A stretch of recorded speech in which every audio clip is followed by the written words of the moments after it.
Welcome to the Beyond Jiu Jitsu podcast, episode number 38. What's up, K-Dog? What's up, Adam? You are joined by Kieren Lefebvre, white belt under the great and powerful Adam Charles. Thank you. Black belt, owner of Alliance Sydney. Yep. Extraordinaire. Today, we are given tips and tricks. No, that's wrong. Not tips and tricks, but we're talking about what do you need to know as a white belt to not get DQ'd, to not get disqualified when you compete, which also lines up with not being a dick in the gym, kind of, because the things that get you DQ'd are usually against the rules. Exactly. Because they are there for safety reasons. For most of these things that we're going to cover, though, that would also apply to blue belt and purple belt, right? Essentially, yeah, because it will depend on the rule set. Mm-hmm. However, most organizations kind of have the same rules for white, blue, and purple, and then they tend to change at brown and black belt to allow more advanced techniques. Right.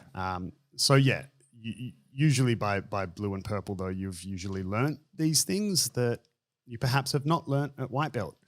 Before we go in, though, last episode 37, we had Fabricio on the podcast, who is the owner of the new Alliance Gym. Well, opened in 2021, right? If anyone from the future is listening, the Alliance Northern Beaches, which is in Balgala, over near DY-ish area in the north of Sydney.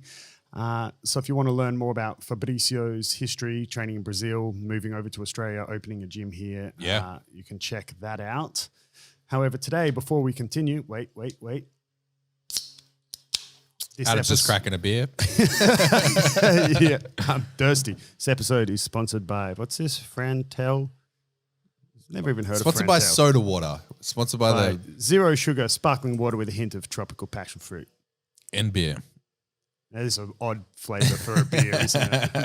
I've got a friend who is super into all those craft beers, right, that have become massively popular over the last, I don't know, whatever, like 5-10 years. Yeah. They weren't a thing before I moved to Brazil. It was just your, I guess, lager or whatever, standard beer. It weren't as popular, at least, yeah. Man, they're like everywhere now. And he drinks beers that, like, I don't know. I think they taste and smell the same as, you know how if you're making bread, you usually have to, like, what do they call it? Like activate the yeast first. Like you leave it soaking in some warmish water until it bubbles, and that shows that the yeast is alive. Man, it's like the beer is just a yeast sludge. It smells and tastes so rank of yeast. And he's like, yeah, man, the yeastier, the better. Like, it's so gross. So hoppy, so yeasty. Yeah. He's like, oh, the hops. I'm like, bro, it's so gross.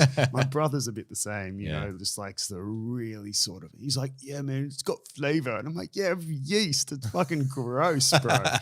Fuck off. Yeast. And he doesn't have pineapple on pizza. So what does he even know anyway? He knows nothing about flavor and taste. Yeah, get out of my house. Fuck. Yeah. But today, getting DQ'd. How do I not get DQ'd?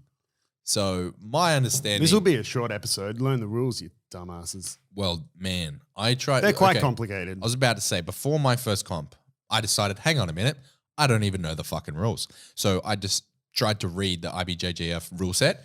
My God, there is, I mean, they have simplified versions for, like, you know, don't do these things with pictures and shit like that and images, and, you know, they make it as easy as possible. Yeah. But if you were to go through and read all the rules, particularly as a white belt, I'd been training for 3 months at that point, I didn't even know half the positions, let alone what I couldn't do. So I think the biggest takeaway that I got out of it is to avoid anything to do with leg locks in general, and I'll be sweet. Yeah, you could say that. And don't jump guard. That's pretty sound advice for white belts, because there's only one particular leg lock, foot lock that you're allowed to do at white belt. Again, it's gonna change from competition to competition because they vary their rule sets. But if we look at IBJJF to start, there is 2 different types of fouls, right? There are fouls that are minor fouls, and they award you a penalty. And if you accrue enough penalties, then you'll get disqualified. Okay, so a minor foul. So it doesn't affect the overall score of the match. Only if points and advantages are tied. So if it's 2 points each, one advantage each, but I've got one penalty and you have 0, you would win. Right. So they don't cancel out. So if we both had 2 points and I had 2 advantages and you had 1, but I had 1 foul, it's not like a foul takes away an advantage. You would still win because they're only relevant if everything's even. Everything else is tied. Right. So a minor foul would be something like gripping the inside of the sleeve or the inside of the pants. Right. Putting your fingers inside that you're not allowed to do.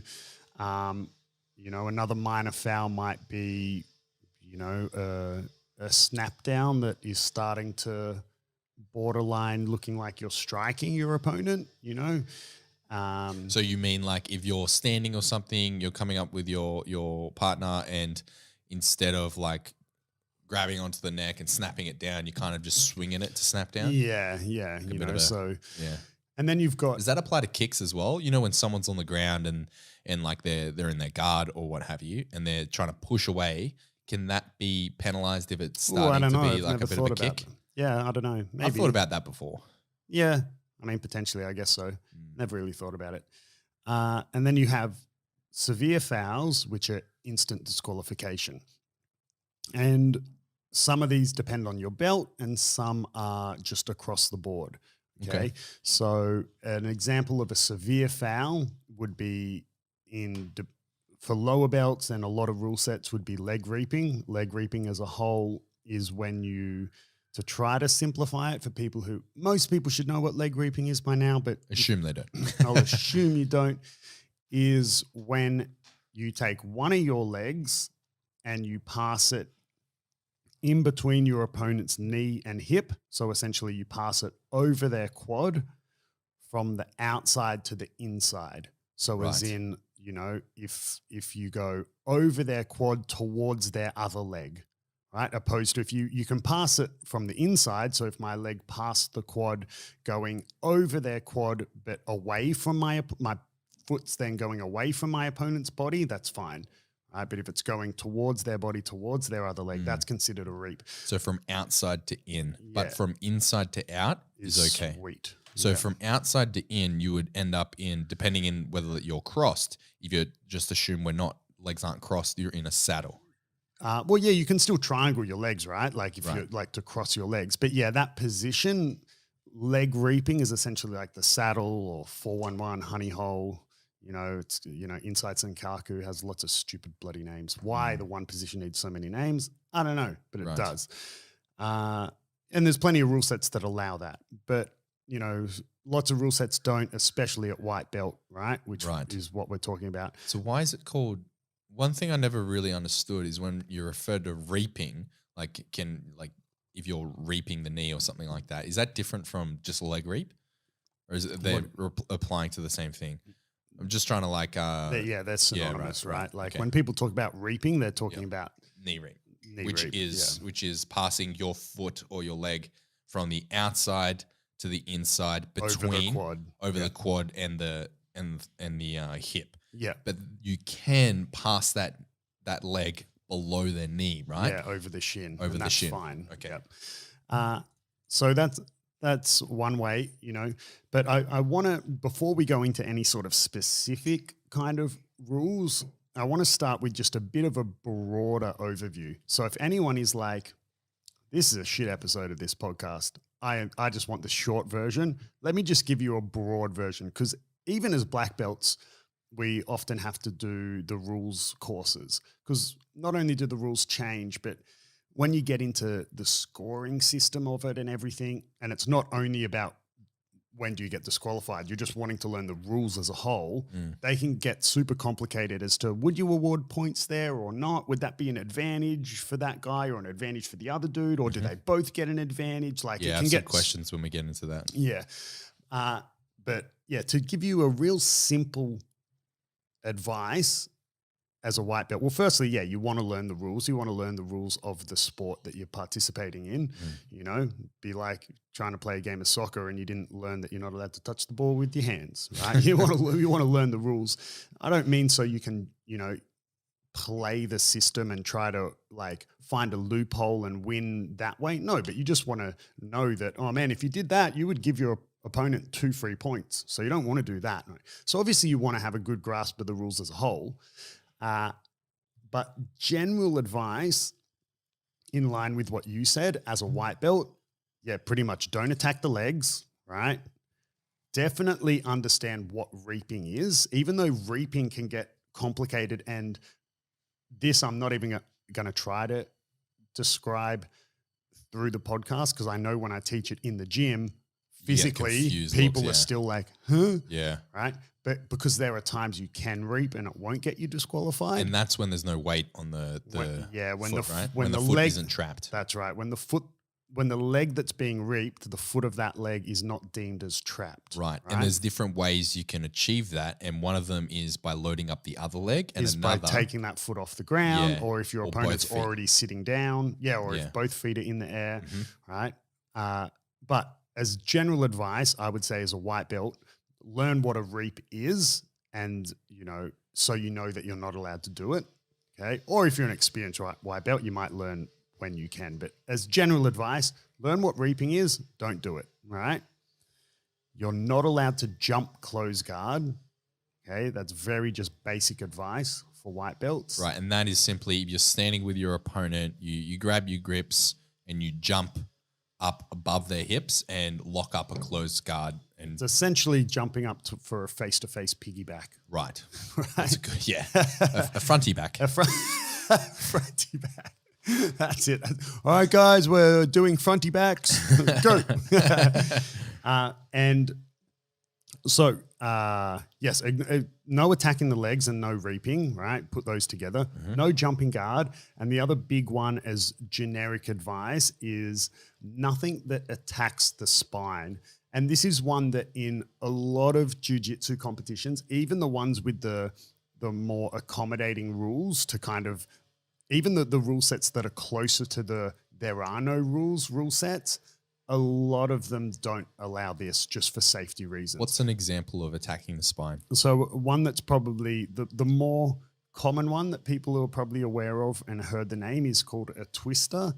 That's been made famous by Eddie Bravo, and a few people have hit it in the UFC because the UFC allows you to attack the spine, right? Like MMA. Most MMA rule sets allow you to attack the spine, the spinal column, right? So, but in jiu-jitsu, a white belt is not going to know what a twister is nor how to do one, 9 times out of 10. So the more common example of attacking the spine is slamming. Right? Slamming is when you pick someone up and essentially power bomb them, right? The same, think for Australian listeners, think like in rugby league, you're not allowed to spike tackle someone, right? Or like spear tackle, they call it, right? Because you're essentially dropping someone on their head. That is considered attacking the spine, right? Because it's dangerous for the spinal column to slam someone onto the back of their head onto the mat. Right. And even if you slam them and their head didn't touch the mat because they landed flat on their back, like a slam's a slam. Right. So as general advice, those are, yes, you want to learn the rules as the best to your ability before going into a competition, but you have other things as a white belt doing your first competition that are going to stress you out. It's going to be hard to all these emotions and everything's going to be going on. You're going to be really struggling to learn all the little bit of things. It's just going to become, you're going to do what's instinctual in the moment for that first competition. So as general advice, ignore the legs and reaping. Don't do that. Don't jump close guard, and don't attack the spine, as in slamming. They would be the 3 biggest ways that you see white belts get DQ'd. Right. We saw one of our members, Toby, who unfortunately got DQ'd because he went for a straight foot lock, which I know I said ignore the legs, but that is the only foot/leg lock you're allowed to do at white belt. And he had it super tight, but in the process, he committed the mistake of a leg reap and he got disqualified. We've since rectified that issue for Toby, but Now he's got a mean footlock. I was in his super nasty footlock. I was in his straight footlock for like 2 minutes yesterday, actually, just battling it out. How's the ankle? Oh, it's all good. It's not too bad. Sorry, the awkward silence. That was just like, we thought sounded like someone was about to, like the riot police were about to kick our door in. Someone knocked on the door very aggressively. Anyway, we'll cut this out. Yeah. No, we won't. I can be fucked. So ankle's fine. I think in that particular scenario, I was able to, just to talk through the defense for those that don't know, there's a couple of different ways, and please correct me if I'm wrong here, there's a couple of different ways to defend a straight footlock, but basically both of those ways are putting weight back on the foot, either like standing up onto the foot that is being attacked and holding the grip of the person that's trying to attack your leg. And we're back. Yeah, that's right. There's multiple ways to defend it, but they're two of the more common ways. Like I was saying though, those would be the three main reasons that white belts get disqualified, right? There's obviously other ways you can get disqualified. So yeah, if you haven't learnt the sort of the more finer points of the rule set, you might make multiple infractions on minor fouls, and then they accumulate until you get disqualified. I believe from memory it is the first one is a penalty. Right. The second one is another penalty and an advantage to your opponent. Oh, okay. The third one is another penalty and 2 points to your opponent. Oh. And the fourth one is disqualification. If you don't mind, I know there's probably a million of them, but can you talk us through some of the more common minor faults? Probably the most common one is stalling, right? So stalling being as in, depending on the position, the person who is in the better position in Jiu Jitsu, again, it's going to depend on the rule set you're competing under. But in IBJJF, the person who is in the dominant position is the person who is obligated to attack, to push forward. So for example, if you've got side control on me, I have zero obligation to fight, so to speak. Right? Fight for the escape. Yeah. So I can kind of just stay there by my time. And if you just stay there holding me down, doing nothing, like it's not a wrestling match where you win by pinning me. Like you will get the stalling warnings for not trying to progress, trying to. How would that happen? So the ref will like indicate to you and make a hand gesture so the other refs and the scoring table people can see, and they'll often say they'll often give you a verbal warning because you might not be able to see them, right? Yeah. So they'll give you a verbal warning, and if you're in a position to do so, they'll just gently tap you on the shoulder so you're aware. Right. And is that, sorry to keep interrupting, is that telling you you've just received a minor fault? Yes. Right. Yeah. So you don't get hey, let's see some work first. No, it's not like the UFC where they're like, come on, man, I need to see you defending. Because I've had that happen. Like I was in one of my matches, my most recent match when I was injured, I was doing stand up with this guy and we were pretty much just hugging for 2 minutes straight. And the ref was like, come on, like I want to see some work. Yeah, so you would both, I mean, look, you might have a more lenient ref. Yeah, I think that was the case. This was just like a local Sydney competition. If you were competing at, like a bigger IBJJF event, that shouldn't be the case. Yeah, where they're like, come on, guys, Yeah. And obviously, if it's kids division, refs are super lenient. Yeah, right? like junior white belt sort of thing. They'll be like, oh, come on. Because smaller competitions, you want to stay safe.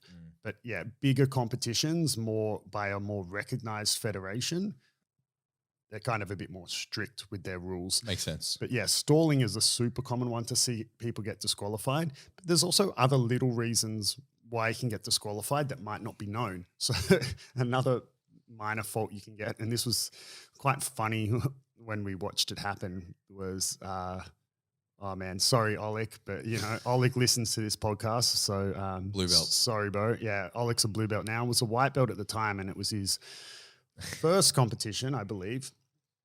And your first competition, it's very hard to prepare for the adrenaline dump and how exhausted you get. And, I pushed the guys in preparation for competition, and for people who have never competed, you can't fully prepare them for it until they compete. And I remember everyone after the competition are like, oh, now when I was complaining that the training was too hard, it wasn't hard enough because it was nothing compared to how tiring the comp was. And poor Oleg, bro, he was so exhausted that he couldn't tie his belt. And when the ref tells you to tie your belt, you get, I believe it's 20 seconds to tie your belt until you start receiving penalties. And Oleg was so exhausted. He couldn't even tie his belt, man. Yeah. And I remember it was myself. And were you there watching that or no? No, there was me and there was, who else was it? Someone else who was there at the comp with me. We're just screaming. We're like, dude, tie your effing belt. What are you, man, we were getting angry. Tie your belt. Did he have the double belt as well? Yeah, dude, that's right. It was so funny. So I fucking hate when I get the two belts. Yeah, so he had the two belts, right, which they give when you have the same color gi, right? So in some competitions, AJP, they give it anyway, regardless. Right. It's a red belt. And so he had the second belt, and dude, it was so funny because the second belt was on, right? It had remained on, so he just had to tie his belt, and then so he was trying to tie his belt and it was getting all messed up, so he dropped it on the floor, and then he undid and took off the second belt, and we're like, no, bro, what are you doing? And then so he was back to square one, and he was getting penalties and then points awarded to the other dude. The ref was just looking there bro, and I mean, it's funny now, but obviously he was at the point of, I mean, I don't know how many people listening have ever physically pushed themselves hard enough where you know how when you see marathon runners collapse and they they physically legs fail just before the finish line. Yeah. And Oleg was he was super exhausted. It's not like he didn't want to tie his belt. Yeah. He pushed super hard. Yeah. I prefer to see that than see him tap and quit because he was tired. He pushed super hard. Yeah. Right. But he was close to getting disqualified because he took too long to tie his belt. Damn. There's other ways as well. You can get disqualified if you leave the mat area, right? Yeah. And one of the biggest ones, actually, this is another big one. The title of this episode is How to Avoid Getting DQ'd as a White Belt. This is one that you actually never see enforced unless it's at a big official competition, but you're not allowed to talk to the ref, right? Yeah, I have heard that. Yeah. You can talk to them as in when they usher you onto the mat, you can say hi or whatever, and then after the match, shake their hand and say, oh, thank you or whatnot. But you can't, ask the ref questions as in, I don't know, whatever random question you could potentially have. You can't in the middle of the fight, signal to the ref hey, that should have been points or whatever. You can't do any of that business. The only time you could talk to the ref besides at the start when you're greeting them or at the end when you're thanking them is kind of if there was something, I don't know, something you got poked in the eye or an accidental knee to the groin, and that is something that's an accidental thing, and similar to in MMA or UFC, the fight stops, right? They really?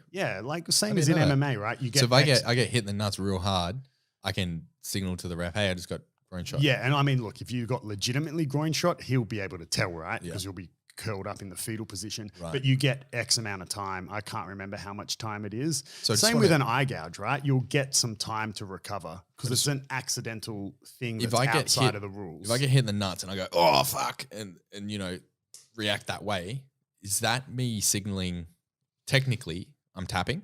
No, not for getting hit in the groin. But if someone say is pulling on an armbar or something like that, and I'm like, and I scream out in pain, that's right. That counts as a verbal tap. Yeah, that's correct. I think that's something that we sort of need to clarify there because it is in the rule set that a verbal tap is anything screaming out in pain. So even, that's right. Yeah, so be careful if you don't want to tap. If you want to let it break, you gotta be quiet about it. Do it quietly. Yeah, you fucking bitch. Yeah, suffer in silence.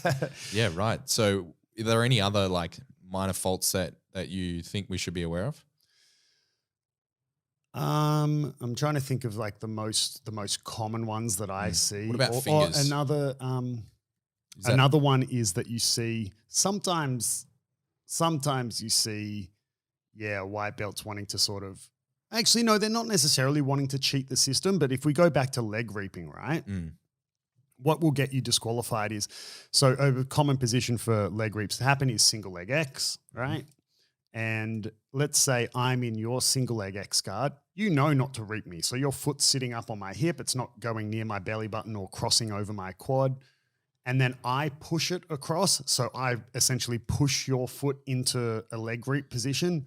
I essentially just disqualified myself because I put you in an illegal position. Right. You know, I can't it's kind of like if I grabbed your hand and punched myself in the face with it and said, "Oh, ref, you punched me in the face," the ref would be like, "You're a fucking idiot. You disqualified yourself." Yeah. So that's something that you might see, happen accidentally because the white belt on top hasn't learned what leg reaping is, and he's just trying to shove that leg out of the way. Super common, actually. And they turn one way and they push that leg and they start leg reaping themselves. But because they're the ones who force the person on the bottom into the leg reap, right, that they disqualify themselves essentially. Right. So I think that goes back to where I said at the start that I definitely think it's worth learning what a leg reap is, right? And you don't have to go in super deep into the intricacies of leg reaping, but you definitely want to understand it a bit before you go compete. Yeah, that makes sense. So what are the rule sets around fingers, like grabbing someone's fingers?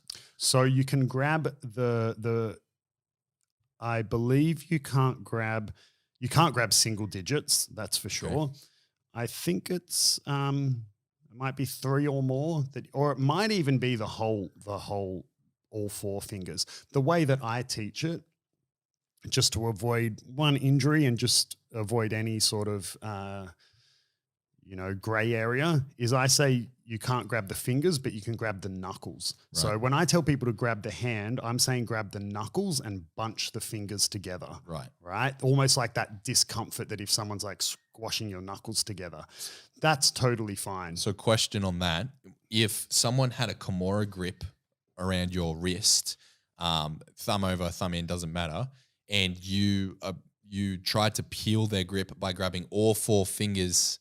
For those that aren't seeing the video version here, I'm trying to act this out a bit. Make a C grip. Make a C grip on the ends of their fingers, all of them, and peel them off like that. Is that okay? Yeah, you could get away with it. Same with the thumb. If you grab like the meaty part of the thumb, you can peel that back, right? Right, because I know a lot of like grip breaks are reliant on pushing the ends of the fingers with the palm of your hand or something like that. Not necessarily like grabbing fingers on fingers, but like pushing your hand away.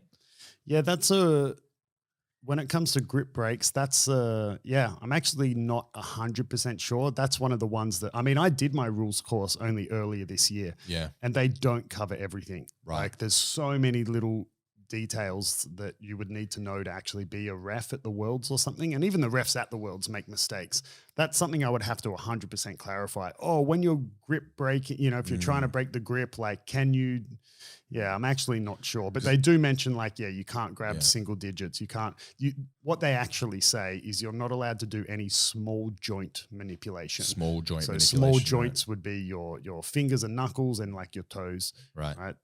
Every other joint is bigger than that. Right. And in terms of, just because you went there, feet, what are some illegal submissions for below brown belt?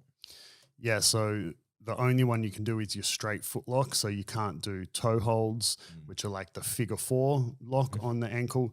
You can't do knee bars, and you can't do any variation of a heel hook. Right. That's for most competitions, right? Wrist locks, are they legal at white belt? No, you can only do wrist locks at blue belt and up. Blue belt and up, okay. It's important to note as well that currently, as of 2021, right, there's no competition that allows, even at black belt, that allows heel hooks in the gi, right? So that's something worth noting. Like, even IBJJF has finally come around and allowed heel hooks in no-gi from brown belt, although, funnily enough, it's only for the adult division. So if you're in masters, which is ages 30 and up, really, even at black belt, there's no more heel hooks, which I think is so stupid. Like I think it's the absolute dumbest logic because I guess it makes sense today because perhaps you're you know, they've changed the rule today and you're already 40 years old fighting in masters, you might be like, oh man, I don't want to like have to deal with heel. Like my knees don't want to deal with that. That shit. No thanks. But in 10 years time, when you're, you know, you've competed, maybe let's say you got your black belt at 20 years old, right? And you've competed for a decade at black belt doing heel hooks because they're perfectly legal. And then you hit 30, you don't automatically, well, you automatically qualify for masters. You can compete in the adult division until you're 80 if you wanted to. You'll be competing against 18-year-olds, but like you can. Okay, like Cyborg's a perfect example. Like he's like, how old Cyborg? Like 40 or something, and still successfully wins at adult, right? But let's say then you turn 30 and you want to compete in masters divisions, and all of a sudden like this submission and position is taken away from you. I think it's stupid. Yeah. Anyway, IBJJF has finally allowed heel hooks at brown and black belt adult divisions, but not in the gi, right? There's no competition rule set that I'm aware of that allows heel hooks in the gi. I'm not sure why. I assume maybe it's just, I don't know, the big hard work to get out of a heel hook in the gi. I mean, they're hard to escape in no gi with the lack of friction and all the sweat. In the gi, I imagine it would be next to impossible to get out of a heel hook. And then you'd have guys like freaking Keenan Cornelius getting lapels and wrapping up. You know, that's a good point, because you have the introduction of lapels, and I'm only just discovering, you know, how powerful lapels can be. I mentioned this to you yesterday off air. I think I'm trying to improve my lapel game because it's a tool there. It's a rope. Why aren't I using it? And I think it's something along those lines that I was watching a Fix Your Game from Kieren. I think we spoke about that on air actually. And yeah, so that makes perfect sense. If you wrap up a crazy fucking lapel tie onto a heel, man, you could do some serious damage. Imagine it'd go from wrestlers dominating the no-gi scene to rodeo clowns dominating the gi scene. Just like, rope cows and size a wheel boy. I done rope your ankles good. That's horrible. Yeah, but no, you've got a good point there with the friction combined with the lapel. Dude, that'd be so hard to get out of. I'm kind of glad. I mean, I'm kind of glad that it's not allowed in gi. Funnily enough, I had a Rob, the guy that predominantly trains no-gi, I think, or previously trained no-gi. He had a heel hook grip on my ankle in the gi, right? And I was looking at him and I was thinking to myself, okay, first of all, there's two things here, bro. I'm not sure if that was with you or it could have been with someone else, but I remember seeing it. It was only the other day, and I was like, Rob, no heel hooks in the gi, even at black belt. You know, like it's a different sport. And no heel hooks at white belt. Yeah. Like, I mean, put your head in, Rob. Yeah. I mean, anyway, if you. Yeah, some people will argue like, oh, but street fight, oh, whatever works, but which isn't Rob's case. I'm not saying that's his case, but you know, then different sport, different rule set. You know, I kind of believe that gi and no gi are going in a direction of becoming two completely independent, different sports.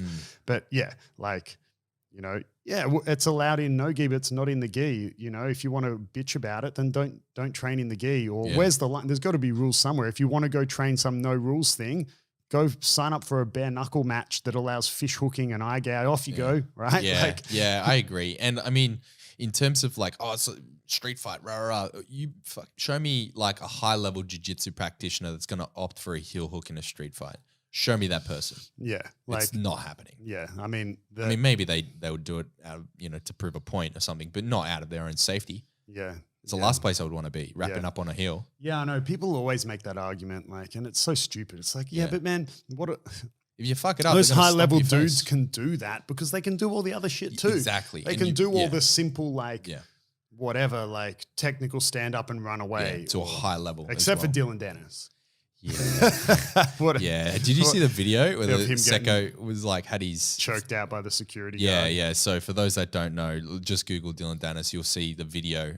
Basically, high level black belt got taken out by a security guard. Yeah, because he was drunk and all like, don't you know who I am? Yeah, and he was in like the security guard had full back mount on him with a rear naked choke and just you know, and he was tapping. Did you see him tap? He kept tapping. I didn't see Oh that. my God, it was so funny. There's no tapping in a street fight. Yeah, and the security guard had his feet crossed as well. So it's like, and for those that don't know, if you don't know, you should know. But if you cross your feet if you're on someone's back and you cross your feet in their lap, they have the easiest submission on you ever. And I believe you can actually do that at white belt too and not get DQ'd. oh, thank God.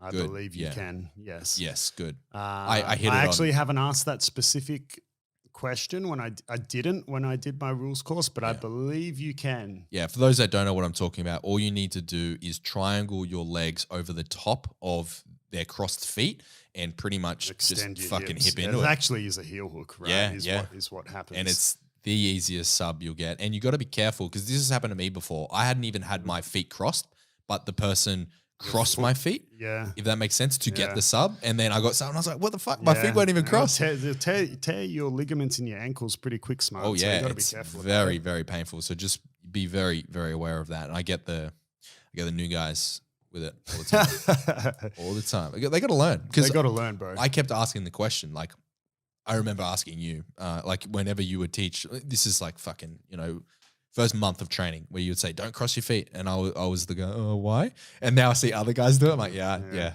It actually reminds me of when my dad is an ex-police officer.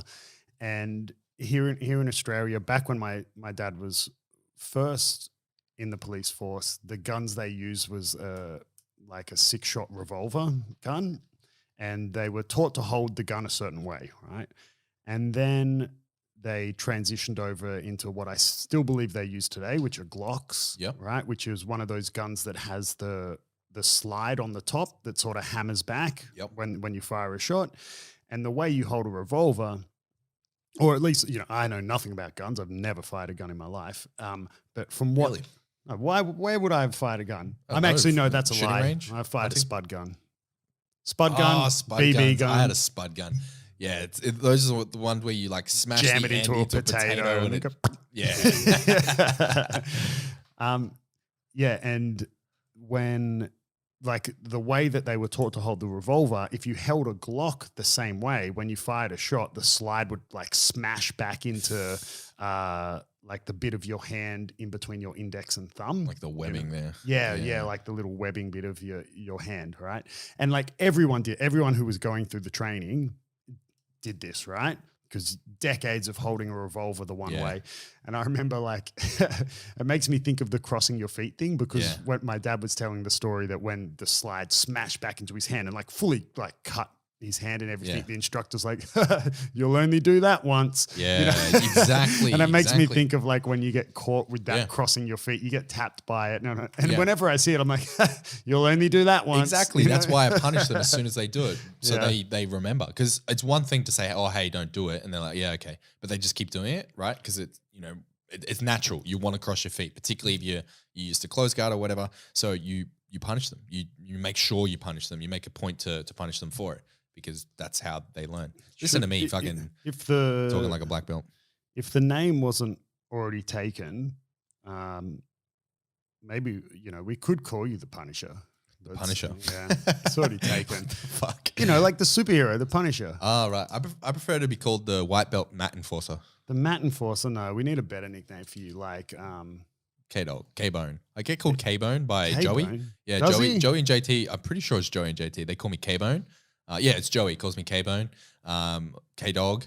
I've gotten that one for a long time. I call you Special K sometimes. Special K, I like that Special one. K. A lot of K. Some people just call me K. Do they? Yeah. Yeah, not many. You remind me of Mr. Mackey from South Park. Mr. Mackey, okay. Don't do drugs. Don't do drugs, okay. Yeah. What would, if you could compete in a match and hypothetically there was like no DQing, how would you like to win your match? Oh man, fuck. Nah, nothing crazy. I don't know. I'm gonna have it like. Are you asking what's the best way I would like to win, as in a submission?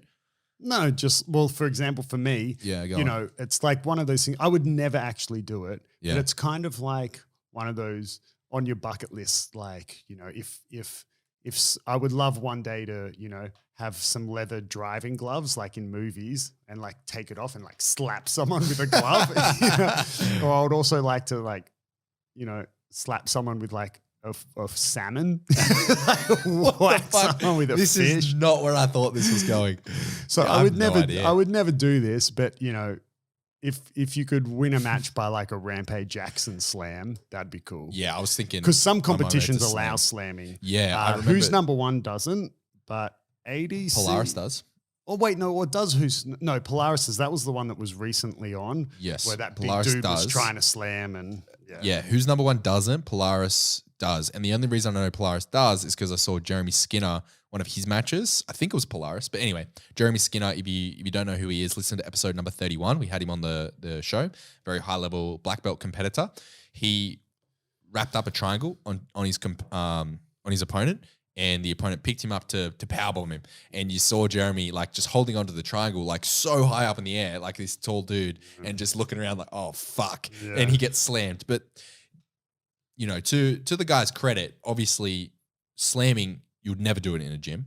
It's only allowed in very specific rule sets. So this guy clearly doesn't have practice on power bombing people. Not that there's a particular art to it, but it wasn't very effective, right? Jeremy just, put his arm out to break his fall, and it actually helped him by locking up the triangle tighter. Yeah. The guy like forced himself into it, and he got the sub very, very quickly. And I'm not defending slamming, but usually those super fight events as well are on that not sprung floor, but they're built on that stage with a little bit of give, opposed to your mats in the gym that even though they're soft, right? It's like usually on concrete. Well, yeah, I think I was talking to Jeremy about this, and for matting, right?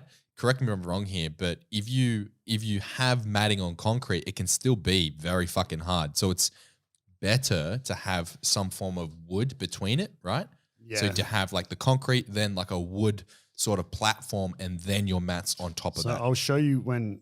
This is more just irrelevant to people listening, but I'll show you when we go to the gym. The matting in our gym is wooden floor, and then a layer of carpet foam.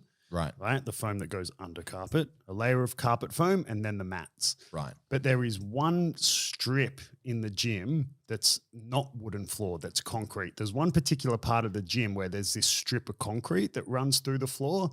I'll show you at the gym, and once I point it out, you'll just stepping on it, you'll be able to feel the. Yeah, there you go. That's remember good. Once I, just happened to coincidentally take down someone I was rolling with there, and they just landed flat on their back, right on the strip of concrete part of the mat, and they were like, you can, when you know it's there, right? You will see it's a little bit different. So there's lots of ways you can mat gyms, but yeah, if you were. Like a lot of gyms, they're not necessarily on hardwood floors. They're usually on concrete. Mm-hmm. Yeah, you typically want to put like some extra effort in. Yeah. Like carpet foam and then the mats. I've been to a gym really going to be enough. I've been to a gym that didn't really do that. They just have concrete and mats, and you can tell they're hard. It's like rock hard. Yeah, even if you've got soft mats, like it's hard. Yeah. Because there's zero give under there's it. Absolutely nothing. So you just have that give in the foam or the matting, and it's sweet FA. Like it's so one of the dangerous. Another way that people do it is they'll do like, let's say it's going on concrete, they'll do carpet foam, then actual carpet. Obviously super cheap carpet, then actual carpet, and then the mats, right. So and that gives you that essentially layers. Like a second layer of, or some gyms build like a whole wooden platform to go on top of the concrete. I think that's ideal, right? Because wood gives, right? It has a little bit of give, Yeah, it springs, so it's going to absorb more of the shock. But I did have a question around DQing and takedowns, because you just mentioned, you did a heavy takedown. When you do a double leg, or not even a double leg, more likely this more likely happens to me when I pick up the single, they wrap the guillotine, so I switch to the double and I go to turn the corner. At what point is it slamming? Slam? Yeah, only if that then turned into what rugby league would deem a spear tackle. Right. So if you just pick them up and they're 90 degrees and you slam them down to side control, I mean that's fine. Because I did that in a comp, and I'm not sure you were there, but you're trying to watch two at the same time. Every time there's a comp, there's like so many of our dudes fighting at the same time. Yeah. So it was me and I think a blue belt or someone else. There was literally right next to each other. You were standing in the middle and shouting out. I think it was Anthony. You're shouting out for Anthony. You're shouting out for me. Blah, blah, blah. You're going back and forth in between. I was listening. And you and Anthony are like, which one of us did you love more? Exactly. Exactly. So I shot a double or something like that on this guy, and just fucking dumped him. Just sent it. Oh, bro. Mate, it was so loud. You didn't get DQ'd though. No, I didn't. And that's why I'm asking, like, because at the time, obviously I didn't get DQ'd. We kept going, but I was, reflecting on it, I'm like, oh, hang on a minute. And I just have it on film. I've never published it because, not to go into the gritty detail, but the camera work, the camera just turned on just before the slam. So I think but it wasn't quite on frame. So you don't really see it, but you can hear it. And it was sick though. Felt good. Oh yeah, dumping them. And then everyone's like, the sort of one that people go, ooh. Yeah, exactly. Yeah, just fucking dump this kid.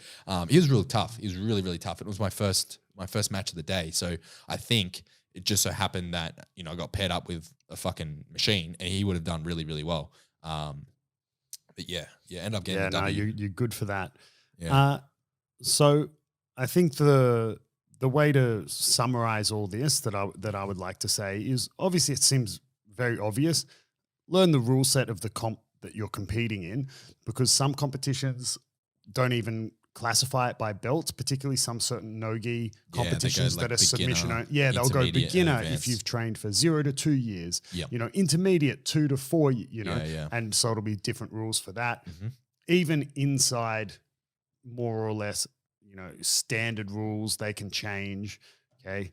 But as a whole, for white belts, I would say, you can't really attack the legs for submissions and understand what reaping is.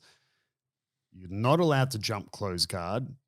Okay. And you can't do anything that attacks the spine. So that would be slamming, or another one actually is what's called spiking. So if you shot a single leg on me and your head was to the outside, I couldn't grab your belt and sit backwards and spike your head into the mat. Shit, I didn't know that. Okay, so if your head's to the inside, I can do that one where you sit under an overhead sweep as the counter to the single leg, because your head's to the inside.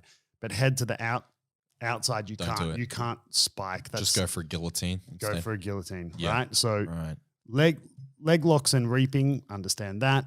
No jumping guard and nothing that attacks the spine. The most common ones would be slamming and spiking or neck cranking, but that's a whole nother thing. A can opener? Yeah, you can opener. You're not allowed to do So for those that don't know, can opener, if you're in someone's closed guard and you reach down and pull on the back of their head and pull up their neck, like their chin to chest almost, that's called a can opener. Yep. That is illegal. If you have, actually kind of right now at this particular moment, I wish we were like a radio station, because I would be asking for callers. I'd be like, if anyone wants to make a comment on the Instagram post for this episode, or send us a DM. If anyone has any cool, funny, interesting, weird stories of when you've been DQ'd or had a friend being DQ'd, whether you should have been DQ'd or not DQ'd, any cool disqualification bonus story. Points for footage. Would love to hear about it. And if you send one in, we can give you a shout out. Yeah. If no one sends one in, we'll make one up. Yep. To make it seem like we have lots of listeners. I have a couple. Yeah. I had 2 things to add that I just thought of as you're going through the summary. Not like big DQ things, but minor things that white belts might not know. And I didn't until I was told by someone that said, hey, make sure, X is when you're competing in no-gi, you need to wear a ranked rash guard. Oh, that's right. Yeah. You do. So 30%. I believe it's 30% of your rash guard needs to be the color of your belt. Yeah. So I was in a final in no-gi at an AJP comp, and the ref nearly DQ'd or not let my opponent compete because he was wearing one of those crazy black, they'll tell you to change it. And if you don't have another rash guard or something, they'll just, it's essentially like rocking up with the wrong uniform, know, and they'll not let you compete. That's why you see so many white belts at competitions. They don't know that, and they're all wearing their rash guards inside out. Yep. So they're essentially white. Yeah. So this guy, the ref was like, oh, because it's the final, it's high profile, we have cameras around. He had to run over and talk to the head referee, and then came back. It's like, oh, fuck it, just go. I lost that, by the way. But and you're like, this is bullshit. I should have won by default. No. He was quite good. He had a lot of experience on me at the time.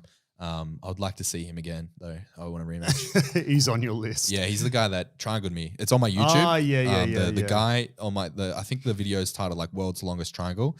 And I had a funny little timer on there just to show how long I was in the triangle.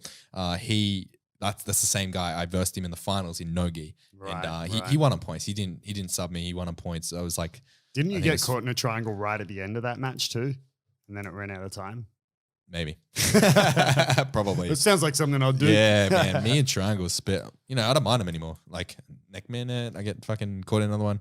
Yeah, but I mean, if I can escape someone like Jonas, I think I can escape most white belts triangles. Most of the time. But yeah, so ranked rash guard was the first one. And the second one is a very, very minor point. And it's not really a rule or anything. It's something that Jeremy Skinner pointed out to me when he was reviewing some of my match footage as sort of like a joke, but sort of serious, is a little bit of advice to shake the referee's hand first before your opponent. Like, so one of my matches I was showing him, I ran out, shook the opponent's hand and then the referee. And he said, you know, it's general, like, it's one of those unwritten courtesy things. Yeah, shake the I mean, referee. that's not going to get you disqualified. No. But if it like you don't even have to shake the referee's hand. No, but I would, because if it came down to ref decision, you know, yeah, you don't want to be you don't want them thinking you're a dick or something like that. Yeah. And I mean, if you compete often, you'll see Kieren slips him at 20 when he shakes the ref's hand and a wink.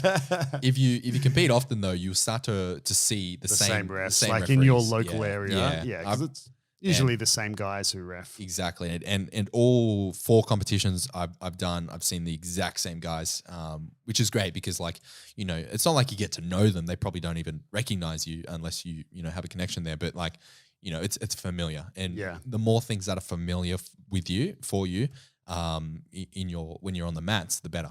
Yep. So, yeah, that's my hot take on rules and little tidbits. Yep, I like it.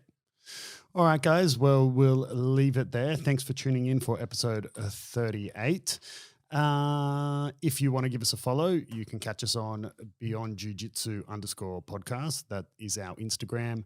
If you're feeling extra boss, you can head over to our Patreon. You could either just Google it or it's in our link tree on Instagram. Otherwise, stay fresh, not Daisy Fresh. Stay Hello Fresh. Sponsoring this podcast. HelloFresh, get amongst it. See you later.